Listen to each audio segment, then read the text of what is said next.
Over the French coastline near Dieppe, at an altitude of 20,000 feet, Major Donald Blakesley tightened his grip on the controls of his Republic P-47 Thunderbolt on April 15, 1943. Breaking through the clouds below, a silhouette emerged that Blakesley immediately recognized as a Focke-Wulf 190 belonging to JG-26 Schlageter. The moment had finally arrived after endless weeks of training exercises and persistent mechanical difficulties with the new American fighters. British pilots had derisively nicknamed these massive machines 7-ton milk bottles, but the 4th Fighter Group was about to demonstrate what these aircraft could actually accomplish. Blakesley lined up his gun sight on the German fighter, and at 300 yards, his finger squeezed the firing button. What happened next would change the course of aerial warfare. 8 Browning AN/M 2.50 caliber machine guns opened fire simultaneously, each weapon cycling at 800 rounds per minute, creating a theoretical combined rate of 6,400 rounds per minute. The concentrated stream of armor-piercing incendiary ammunition tore into the German fighter, which carried two 20mm MG, 151-20 cannons and two 7.92mm MG-17 machine guns. Within seconds, the Focke-Wulf disintegrated. This first aerial victory for the P-47 signaled the beginning of a fundamental shift in how air combat would be conducted, as the Americans had engineered not merely a fighter aircraft, but a flying weapons platform that would revolutionize combat through sheer industrial capacity. The path to this historic moment had begun months earlier. On March 10, 1943, the 4th Fighter Group launched their inaugural operational mission, a fighter sweep over France. Radio communication failures forced the entire formation back to base, necessitating the installation of British radio equipment before further operations could proceed. The early months of 1943 proved challenging for the 4th Fighter Group, whose pilots had previously flown with the RAF's Eagle squadrons and now struggled to adapt from agile Spitfires to the enormous P-47s. At 12,731 pounds empty and reaching 17,500 pounds when fully loaded, the Thunderbolt weighed more than double that of a Messerschmitt Bf 109G. Meanwhile, at Republic Aviation's Farmingdale, New York facility, these massive aircraft rolled off the production lines at rates never before seen. By April 1943, a complete P-47 emerged from the factory every 4 hours, with output increasing each month. Alexander Kartveli, the chief designer who had been born in Georgia, approached fighter design from a perspective that European engineers found incomprehensible. Deliver maximum firepower through maximum power, without obsessing over weight reduction. While German designers carefully eliminated every unnecessary gram, Kartveli simply added more guns, more ammunition, and more armor plate. Colonel Hubert Zemke grasped the American philosophy completely. His 56th Fighter Group had reached England in January 1943 and commenced combat operations by April. This unit would distinguish itself as the sole 8th Air Force Fighter Group to operate P-47s exclusively for the entire war, ultimately recording 674 aerial victories. The firepower calculations were remarkably straightforward. The early P-47C and P-47D variants carried 350 rounds per gun, totaling 2,800 rounds across all 8 weapons. Arranged with 4 guns per wing, they created a convergence pattern at 250 yards where all 8 bullet streams intersected. Inside this killing zone, the concentration of firepower exceeded anything single-engine fighter pilots had ever experienced. A single 1-second burst released 107 half-inch projectiles, each travelling at 2,840 feet per second. Initial Luftwaffe intelligence officers refused to believe reports about the P-47's armament, considering 8 heavy machine guns on a single-engine fighter a technical impossibility. German fighter doctrine emphasized achieving efficiency through minimum necessary armament, conserving weight to maximize performance.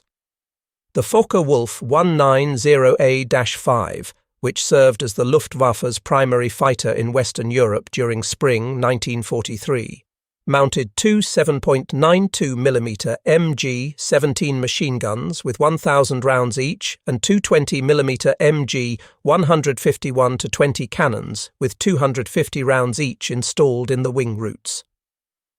The 20mm explosive shells delivered more destructive power per hit than .50 caliber bullets, but the limited supply of just 500 cannon rounds demanded precise marksmanship.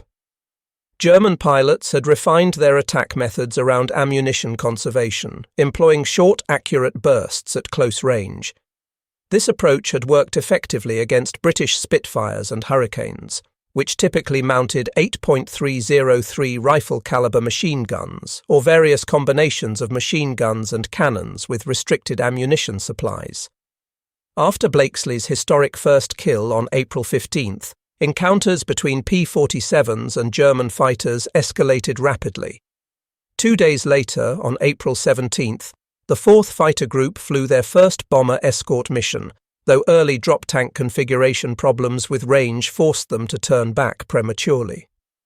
The psychological effect on German pilots was instantaneous. Those 8 guns created visual phenomena unlike anything they had witnessed before. The P-47's standard ammunition loading pattern of 4 armor-piercing incendiary M8 rounds followed by 1 tracer M10 round meant every 5th projectile glowed visibly during flight, generating the appearance of a solid, continuous light beam rather than discrete bullets. By May 1943, the Luftwaffe's Rechlin test facility was analyzing captured P-47 components. German engineers made a startling discovery. The Browning AN-M2 machine gun, despite being designed in 1933, had been refined through mass production to achieve unprecedented reliability. True interchangeability meant any component from any gun would fit perfectly in any other gun, a standardization level that German industry simply could not replicate. The ammunition feed mechanism utilized disintegrating link belts that ejected cleanly from the aircraft, while German fighters relied on either drum magazines limited to 60 to 200 rounds or belt-fed systems that retained links, adding unnecessary weight and mechanical complexity. The reliability of the American system meant pilots could, if circumstances required, fire their complete ammunition load in one extended burst without worrying about jamming. The magnitude of American ammunition production astonished German analysts.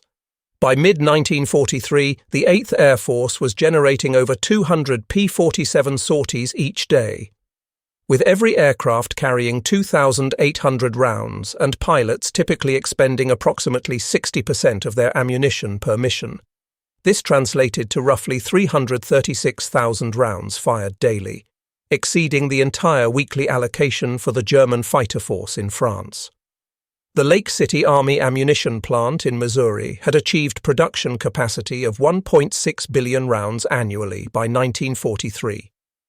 This single facility's output surpassed Germany's entire small arms ammunition industry combined. 20,000 workers operated the plant in continuous shifts, maintaining quality control standards that rejected any round deviating more than 0.001 inches from specifications. Republic Aviation's production proved equally remarkable. The Farmingdale plant encompassed 765,000 square feet, supplemented by additional production at Evansville, Indiana. Combined monthly output exceeded 400 P-47s by late 1943, while German fighter production across all types struggled to surpass 1,000 aircraft monthly. German fighter doctrine prioritized lightweight, maneuverable aircraft. The Messerschmitt Bf 109G6 weighed 6,940 pounds when fully loaded. The Fokker-Wulf 190A-5 reached 9,040 pounds. The P-47C weighed 13,500 pounds loaded, and the P-47D reached 14,500 pounds, impossibly heavy by German engineering standards. Yet the Pratt & Whitney R2800 double Wasp engine, initially producing 2,000 horsepower and later 2,300 in improved models, delivered competitive power-to-weight ratios despite the massive airframe. The The weight provided stability as a gun platform and enabled the aircraft to absorb tremendous punishment. The General Electric turbo supercharger system alone weighed 845 pounds, nearly equivalent to the entire armament weight allowance on German fighters. However, it maintained full engine power at 30,000 feet, altitudes where the BMW 801 radial engine powering the FW190 experienced significant power loss above 20,000 feet. The shock of confronting P-47 firepower forced immediate Luftwaffe tactical modifications. Traditional attack methods became suicide missions when P-47s were present in the combat area. American fighters didn't require optimal firing positions because their sheer volume of fire created kill zones that German fighters couldn't survive crossing. Luftwaffe units developed new tactics emphasizing the FW190's superior roll rate and low-altitude turning performance. But reaching low altitude required diving through the P-47's fire envelope, exposing them to devastating volumes of fire. American pilots learned to exploit altitude advantages and firepower to force German fighters into disadvantageous positions. The philosophical difference in ammunition management was stark and fundamental. German pilots entered combat with 60 to 90 seconds of available firing time. P-47 pilots possessed 30 to 35 seconds of continuous fire capability. This disparity created fundamentally different tactical approaches, with Germans carefully conserving ammunition while Americans fired liberally, often spraying entire areas with sustained bursts. August 17, 1943, marked the first Schweinfurt-Regensburg mission, which demonstrated both P-47 capabilities and significant limitations. Within escort range, P-47s devastated German interceptors with ruthless efficiency. The 56th Fighter Group alone claimed 17 victories without suffering a single loss, but even with 75-gallon belly tanks, P-47s could only escort bombers approximately 375 miles from base. German tactics evolved to exploit this range limitation methodically. Luftwaffe controllers simply waited until the P-47s departed before launching their attacks against the bombers. The resulting bomber losses of 60 B-17 highlighted the desperate need for extended range. Yet within the P-47's protective envelope, bomber losses were essentially zero. The introduction of 108-gallon and later 150-gallon drop tanks progressively extended operational range. By October 1943, P-47s could escort bombers 425 miles from base, forcing German fighters to wait longer and fly farther before engaging the bomber streams. The infrastructure supporting P-47 operations reached industrial scales that German planners found incomprehensible. Each P-47 squadron maintained ammunition reserves of 500,000 rounds. Forward airfields throughout England stockpiled millions of rounds in climate-controlled storage. Supply ships delivered ammunition continuously from American factories, creating an uninterrupted flow. A typical P-47 group possessed sufficient ammunition for 30 days of maximum intensity operations without requiring resupply. German fighter units operated on 3-day reserves at best, often substantially less. American pilots fired with abandon while German pilots carefully counted every round.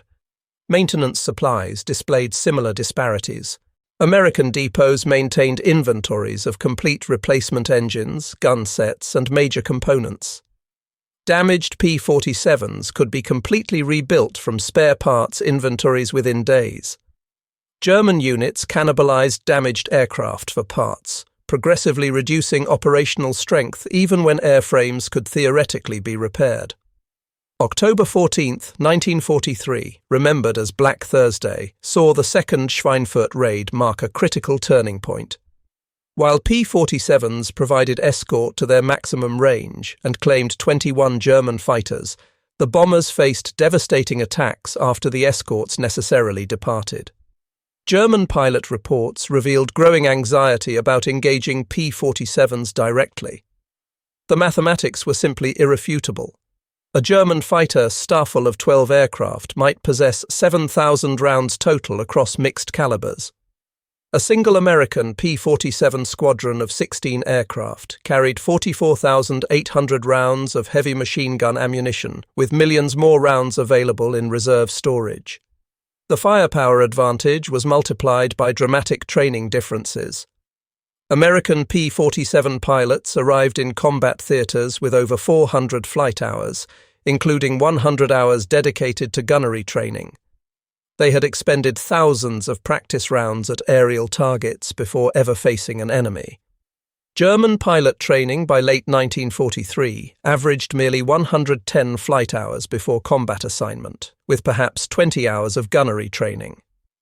Fuel shortages meant many German pilots entered actual combat, having fired their guns only a handful of times. They confronted American pilots who had expended more ammunition during training than German pilots would fire throughout their entire combat careers.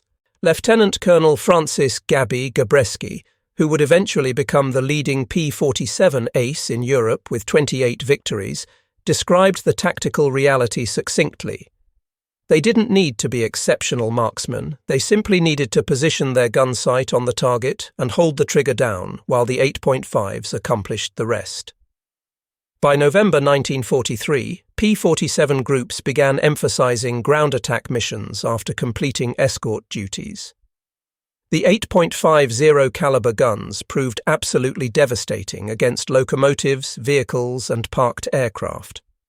Armor-piercing incendiary ammunition could penetrate locomotive boilers and vehicle armor with ease. A single P-47 could destroy an entire train during one strafing pass.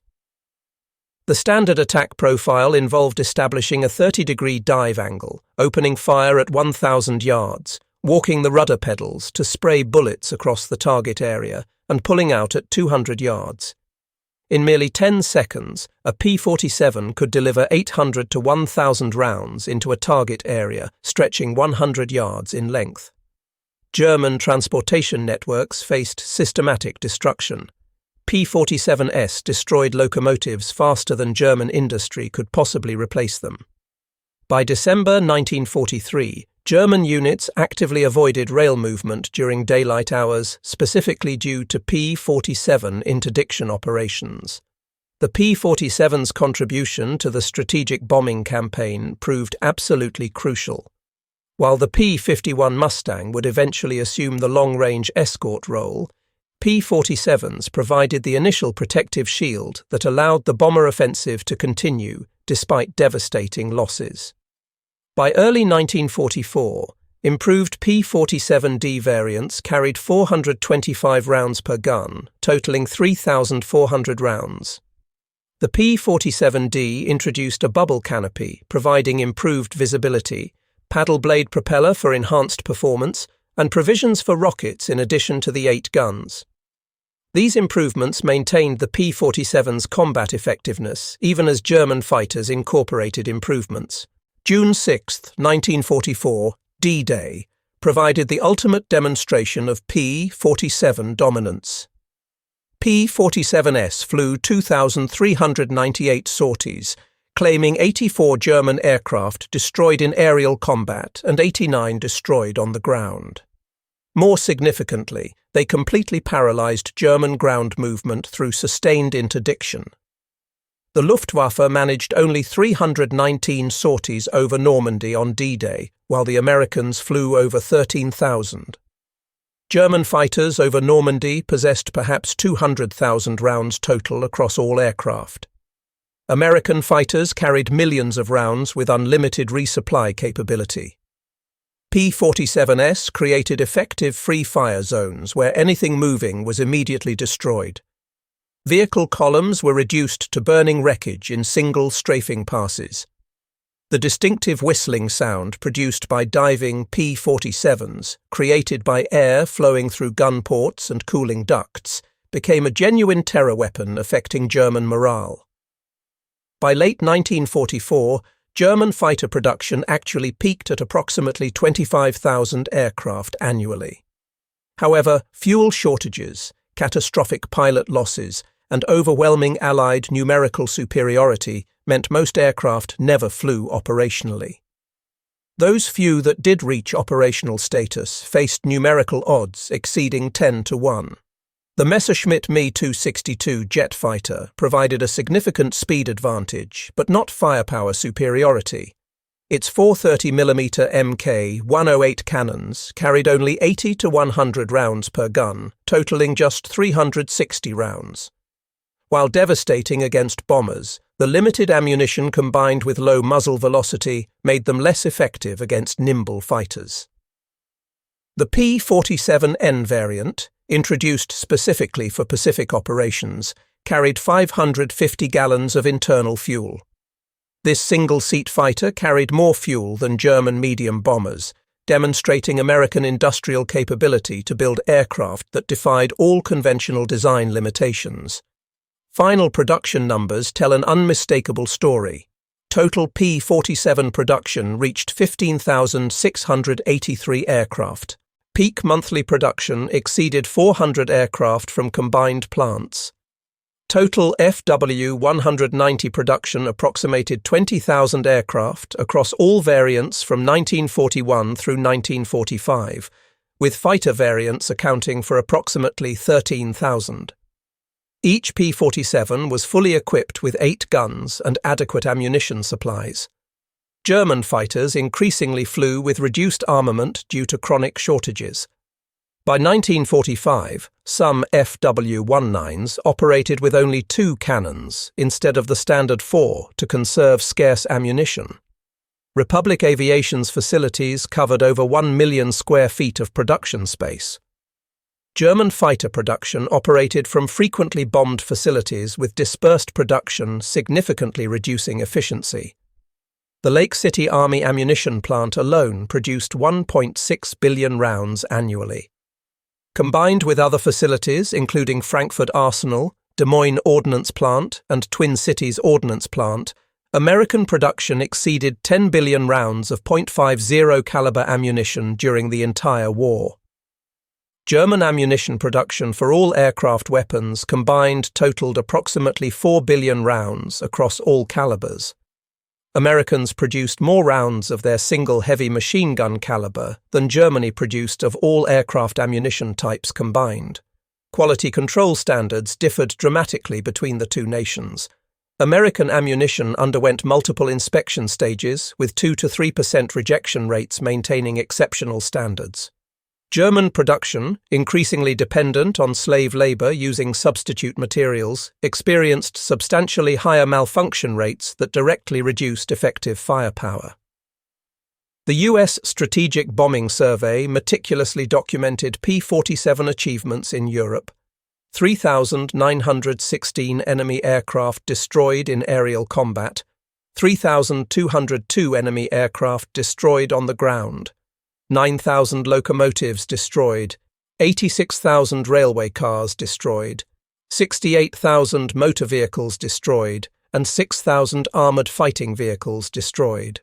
These statistics represent strategic impact transcending mere tactical success. Transportation infrastructure destruction by P-47s significantly degraded Wehrmacht mobility and logistics capabilities. The Luftwaffe's complete inability to counter P-47 ground attacks meant American air power operated with near impunity across occupied Europe. American pilots who completed 25 mission tours, later extended to 35 and eventually 50 missions, rotated home to train new pilots, spreading combat experience throughout the force. German pilots flew continuously until killed, captured, or medically incapacitated. By late 1944, most Luftwaffe pilots were inexperienced novices facing American combat veterans. The experience gap widened continuously and inexorably.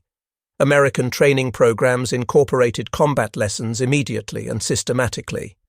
German training, severely disrupted by fuel shortages and abbreviated by desperate necessity, produced pilots with wildly varying skill levels facing standardized American tactics and overwhelming numbers. Beyond raw firepower, P-47s incorporated advanced technologies, significantly enhancing combat effectiveness. The turbo supercharger system allowed full engine power at extreme altitudes. P-47 guns functioned reliably at 40,000 feet in -60°F temperatures.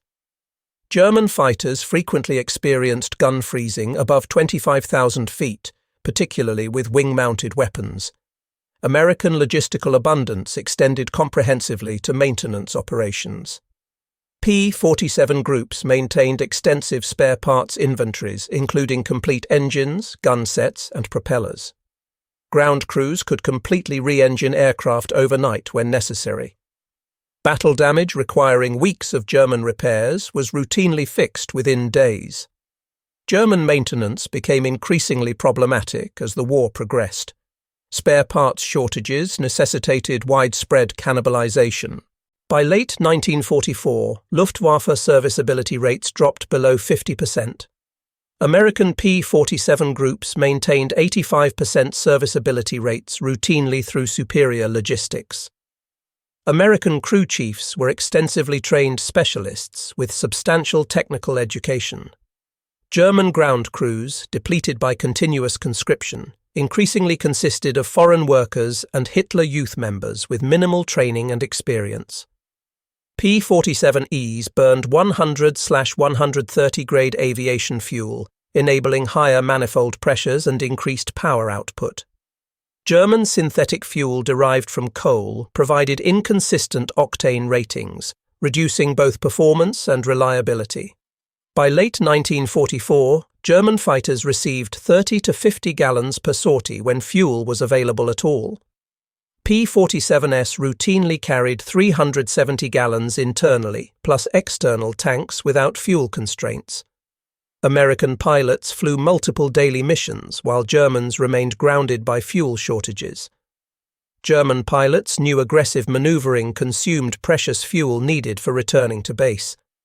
American pilots flew without fuel anxiety, enabling consistently aggressive tactics. The P-47 proved easier to manufacture than German fighters, despite substantially greater complexity. Standardization and true mass production meant faster production at significantly lower unit costs. This philosophy extended throughout the entire supply chain. The same .50 caliber rounds fired by P-47s were used by bombers, ground vehicles, and naval vessels, dramatically simplifying logistics while achieving economies of scale impossible with diverse calibers. German attempts to match American firepower proved completely futile. The FW-190A-8, introduced in February 1944, could mount additional cannons in underwing pods, but the added weight and drag severely degraded overall performance. The Sternblock variant, optimized for bomber destruction with heavy armor and 30mm cannons, was essentially helpless against escort fighters. The fundamental problem was industrial capacity. Germany could not simultaneously fight a multi-front war and match American production levels. Attempting to do so only accelerated resource exhaustion and ultimate defeat. Beyond physical destruction, P-47s achieved profound psychological victory. The distinctive whistling sound of diving P-47s became a genuine terror weapon affecting German morale. German soldiers developed persistent anxiety about P-47 attacks, instinctively diving for cover at any aircraft sound. American pilots thoroughly understood their psychological advantage and exploited it ruthlessly. They flew with supreme confidence derived from unlimited resources backing them. German pilots flew with growing desperation born from scarcity. This fundamental mental state affected tactical decisions systematically, with Germans increasingly avoiding combat unless absolutely necessary for mission success. The P-47 achieved an impressive 4.6 to 1 kill ratio across 746,000 sorties flown. Approximately 3,000 P-47s were lost to all causes combined, representing less than 0.5% loss rate per sortie. German fighter units suffered 50% monthly casualties by late 1944, an unsustainable attrition rate. The 56th Fighter Group, operating exclusively P-47s throughout the entire war, became the top-scoring American fighter group in Europe with 674 aerial victories.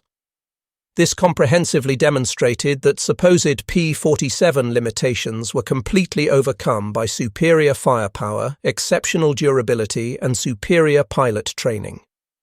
The P-47's 8.50 caliber guns represented far more than simple firepower. They embodied triumphant American industrial philosophy made manifest. Each gun required precision manufacturing and complex supply chains functioning flawlessly. That America could mount 8 per fighter with ammunition to sustain continuous operations demonstrated industrial supremacy transcending purely military calculations. Military historians universally recognize P-47 firepower as decisive in achieving air superiority over Europe. The capability to deliver overwhelming firepower at extended ranges systematically broke the Luftwaffe's defensive capability. Once air superiority was definitively achieved, Allied victory became essentially inevitable. The P-47's influence extended far beyond World War II's conclusion. It established fundamental principles dominating modern air combat. Achieving firepower superiority through volume of fire, standardization enabling mass production, and industrial capacity ultimately determining military capability. Modern fighters mounting rotary cannons, firing 6,000 rounds per minute, represent direct descendants of P-47 philosophy. Precision-guided munitions represent evolution, not rejection, of the firepower principle, simply another form of delivering overwhelming force through industrial superiority. When West Germany rebuilt its air force during the Cold War, it adopted American equipment, tactics, and doctrine comprehensively. German pilots trained on American aircraft, fired American ammunition, and absorbed American philosophy completely, the former adversary learning from the victor. While statistics effectively tell the strategic story, individual accounts reveal the compelling human dimension. Colonel Robert S. Johnson of the 56th Fighter Group survived a devastating attack on June 26, 1943, that put over 200 bullet holes throughout his P-47. The aircraft absorbed damage that would have completely destroyed any German fighter, successfully flying home despite damaged controls and a shattered canopy. Colonel Hubert Zemke, commanding the 56th Fighter Group, developed innovative tactics specifically maximizing P-47 advantages. His Zemke fan formation spread squadrons wide, creating overlapping fields of fire that German fighters simply couldn't penetrate successfully. Under his exceptional leadership, the 56th achieved remarkable success operating exclusively with P-47s throughout the entire European campaign. German pilot Heinz Knoke, author of I Flew for the Führer, described facing P-47s as confronting streams of tracers appearing solid and continuous, making bomber approaches through escort screens effectively impossible. His memoir provides valuable German perspective on experiencing American firepower superiority firsthand. Behind the impressive statistics were millions of American workers producing the arsenal of democracy with dedication and skill. At Republic Aviation's Farmingdale plant, women comprised 40% of the workforce by 1943. These workers built P-47s with precision exceeding peacetime standards, while simultaneously maintaining unprecedented production rates. The Lake City ammunition plant operated continuously with workers producing billions of rounds in climate-controlled facilities designed for quality. Quality control inspectors, predominantly women, rejected any rounds failing to meet exacting specifications. Their unwavering dedication ensured American pilots never experienced the ammunition failures that increasingly plagued German fighters. American workers earned good wages, lived comfortably, and took genuine pride in their contribution to victory. German production increasingly depended on forced labor working in deteriorating conditions, resulting in widespread sabotage and steadily declining quality. The P-47 program cost approximately $1.3 billion in 1940s dollars, representing a massive investment in a single weapon system. Yet American industrial capacity made this expenditure affordable while simultaneously producing thousands of other aircraft types, tanks, ships, and weapons systems. American mass production methods reduced unit costs continuously throughout production. Early P-47s cost over $100,000 each. By 1945, unit cost had dropped to $83,000 despite significantly increased capability and performance. German fighter costs increased steadily throughout the war as production dispersal and chronic material shortages progressively reduced manufacturing efficiency. Post-war analysis revealed the enormous gulf between American and German production methodologies. American factories utilized specialized machine tools, assembly line production methods, and statistical quality control systems. German production retained traditional craft methods fundamentally unsuitable for true mass production. The Browning M2's design specifically facilitated mass production through simple, robust components manufactured by semi-skilled workers using automated machinery. German weapons required skilled craftsmen using traditional methods. This fundamental philosophical difference meant America could expand production exponentially, while Germany could not, regardless of effort or resources devoted. The P-47's 8 guns represented the successful synthesis of multiple American advantages: industrial capacity, technological innovation, logistical excellence, and comprehensive training programs. No single element alone was decisive. Their combination proved completely overwhelming to German opposition. Industrial capacity provided the essential foundation through ability to produce fighters, guns, and ammunition in vast quantities. Technology enabled combat effectiveness through turbo supercharging, reliable engines, and precision manufacturing. Logistics delivered materials precisely where needed when needed.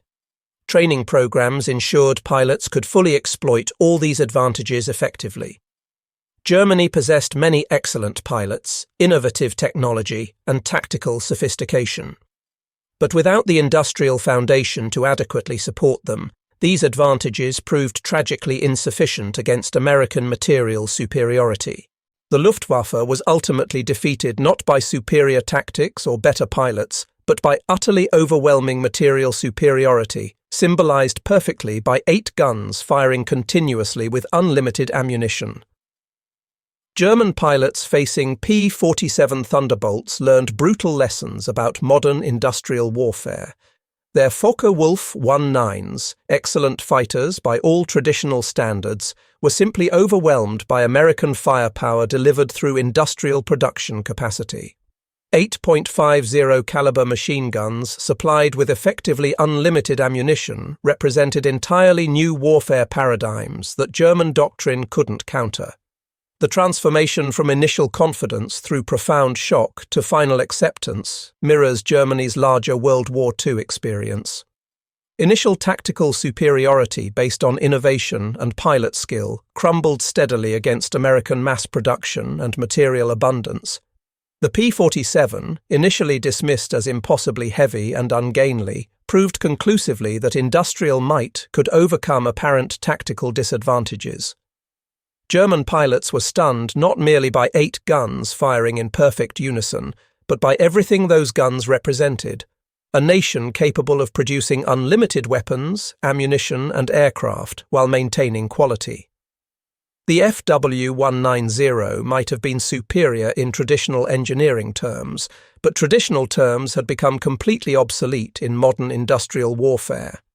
The P-47's 8.50s comprehensively rewrote air combat rules through applied industrial power. The legacy endures in every modern fighter, emphasizing firepower over finesse. Every massive munitions expenditure in contemporary conflicts, every industrial approach to military challenges. All trace direct lineage to the moment German pilots first encountered 8 synchronized Browning machine guns and realized their entire understanding of air combat had become obsolete overnight. The P-47 Thunderbolt didn't merely outgun the Focke-Wulf 190 in direct combat. It outproduced, outsupplied, and ultimately outthought German aviation philosophy through overwhelming firepower delivered by industrial democracy functioning at peak efficiency. The 8 guns weren't simply weapons mounted on an aircraft. They were powerful messengers of American industrial might and manufacturing superiority. Every sustained burst, firing thousands of rounds, demonstrated production capabilities that Nazi Germany could never hope to match, regardless of effort expended. The thunderous roar of 8 synchronized Browning machine guns announced the sound of industrial democracy crushing totalitarian military ambitions through sheer material abundance and manufacturing excellence.